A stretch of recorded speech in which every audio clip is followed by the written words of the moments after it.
This is George Dionne with Metal Express Radio, and I'm here with Mat Robins of the band Cicadastone. How you doing today, Matt? Good, mate. Thanks for having me. Did I pronounce the band's name right, Cicadastone? You did, actually, yeah. It's funny. It seems to be one of those little hiccups that we get over every now and again. And when we named the band, that's something that never really even occurred to me. But it does trip up people sometimes.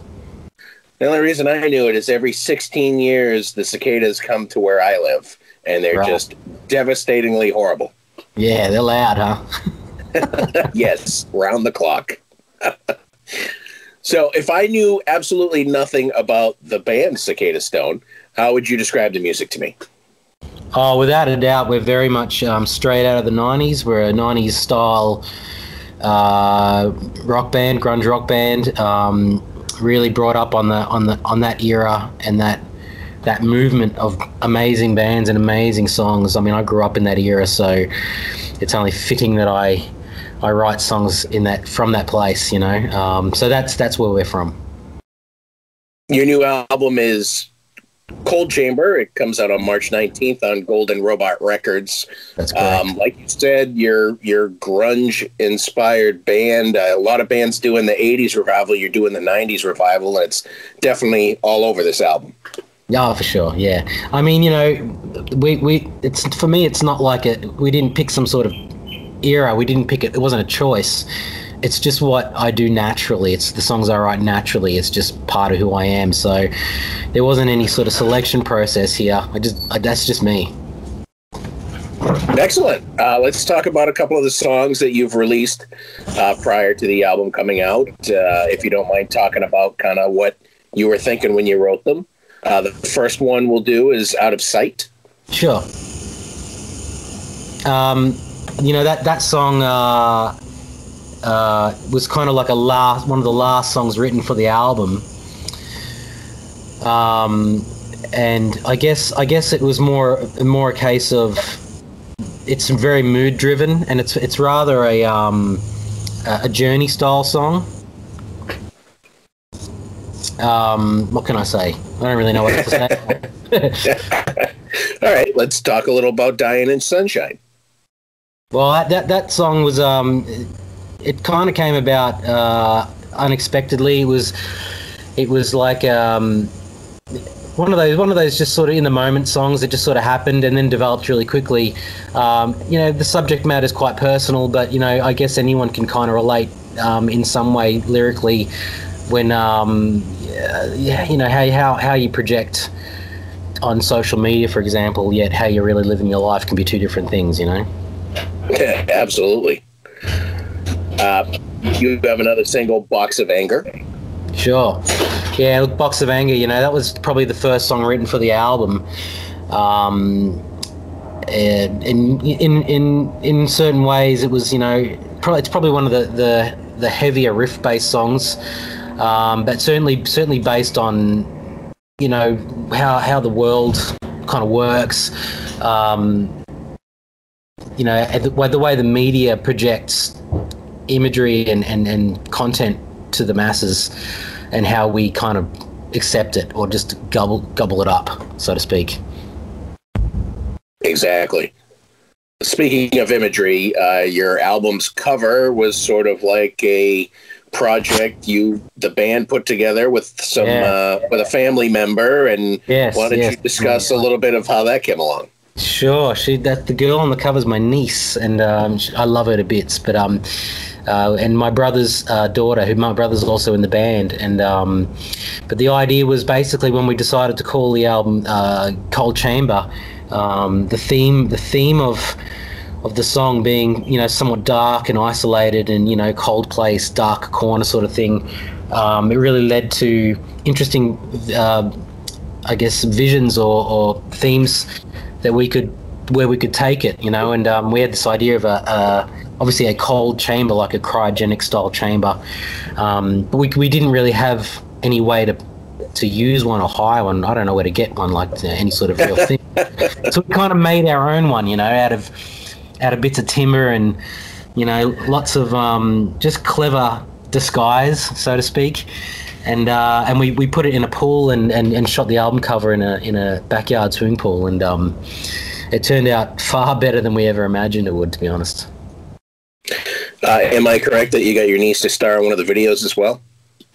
Yeah, she's in the Box of Anger video, and she's kind of like the poor girl from, you know, generation whatever it is, just getting fed what comes out of the TV, you know, and what we put on the TV was, you know, lots of war images and images of just negativity, which is kind of pretty much what we see every day. Yeah, negativity sells, unfortunately. Yes, unfortunately it does. You released your first album, Chance Collide, back in 2016. Was there anything that got in the way of releasing this album in the 5-year gap that it took? For sure. I mean, that's the whole point. 5 years, I think, is far too long to have a follow-up record. But you know, we had... Well, I mean, I consider it 4 years because, you know, COVID kind of added a year. The album's been sitting there for over a year waiting to be released. So in 4 years, we had a drummer and bass player lineup change. We also had trouble. We actually got a different drummer to start with, and we recorded the whole album with this different drummer, and it just kind of wasn't working out. It didn't feel right, so we ended up kind of having to start again, which was a horrible feeling, but in the end, the right decision, you know. You know, and I just think over time, time goes by. You know, we have families and we work jobs, and before you know it, a couple of years go by, and you've got to kind of try and get this record out. So I'd like to think the third record will be out sooner than 5 years. Yeah, I think a lot of people are going to have tons of material all saved up during COVID to come out all at once. Oh, for sure. Yeah, I know we have. You announced a album launch event on March 19th on one of your social media pages. Is this a live streaming event, or is this an in-person show? It's an actual gig in town in Melbourne.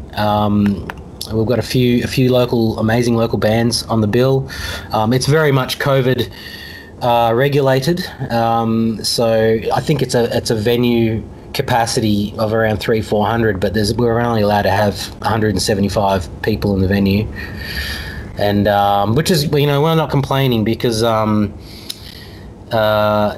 few months ago we didn't even have that, so we're happy just to even have a gig, but we're really looking forward to it. We can't wait to play music again, which is what anyone wants, I think. Yeah, absolutely. People are going stir crazy around the world, dying for live events of music or sports, whatever it is. Sure. How did Cicadastone get their deal with Golden Robot Records? Oh, that's an interesting one. We met Mark, the owner, at a gig in town where he was promoting a band called Horsehead that were doing like a reunion. Horsehead are a legendary Melbourne band, and they've been split up for 20 years, but he managed to bring them back together to re-release their back catalogue, which was great. So we were there for that, and we just met him there and passed him our record, and then about a year later we ended up sort of calling him up and going, hey, have you had a chance to listen to that record? And he hadn't, because of course everyone's busy and that's life. But we happened to catch him at a moment, I think from memory, where he was either in a waiting room or sitting on a train, or he wasn't doing anything. So he just basically said, "Send me the link. I'll listen to it now." You know, and we sent him through, you know, the album online, and he had to listen to it, and then got back to us and asked us for, you know, some more, anything newer, some new demos at the time, we gave him demos for the new record, and he loved that stuff, and we started talking, and the rest is history, as they say. Awesome. Yeah, it was great. So it was basically like a timing kind of thing, really. Yeah, exactly. And sort of these days, you know, it's easier to get your material to record labels than, you know, mailing it and then hoping it gets there and them just being like, nope, never got here.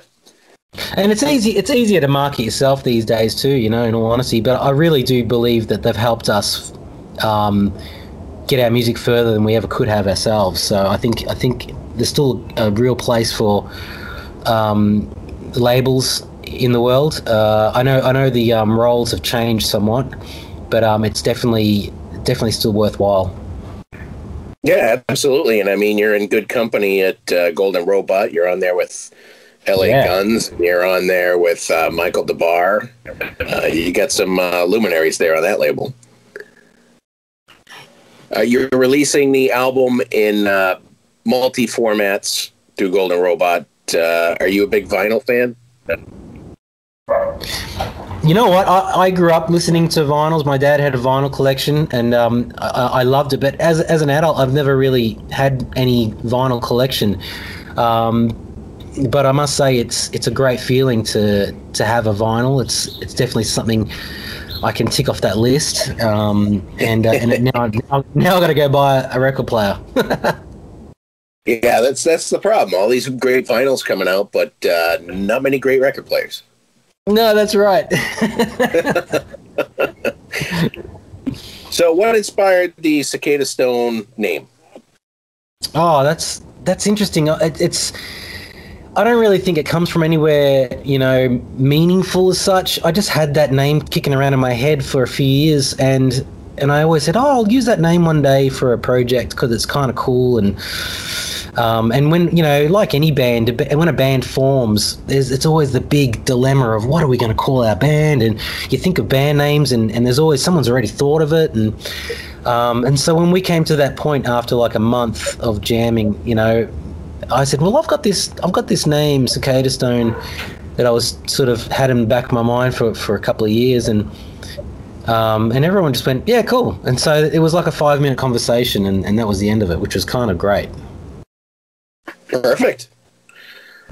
Back in 2017, you guys did an acoustic show with Wednesday 13 in Australia. That's kind of a mishmash of styles. How was that show? It was really great. And, I'd never even heard of Wednesday 13. And we got the gig, and our bass player was like, oh, man, this is a great gig. And I'm like, is it? He's like, yeah, he's like, yeah, you have no idea. So I was happy to play the gig just based on his sort of attitude and how excited he was.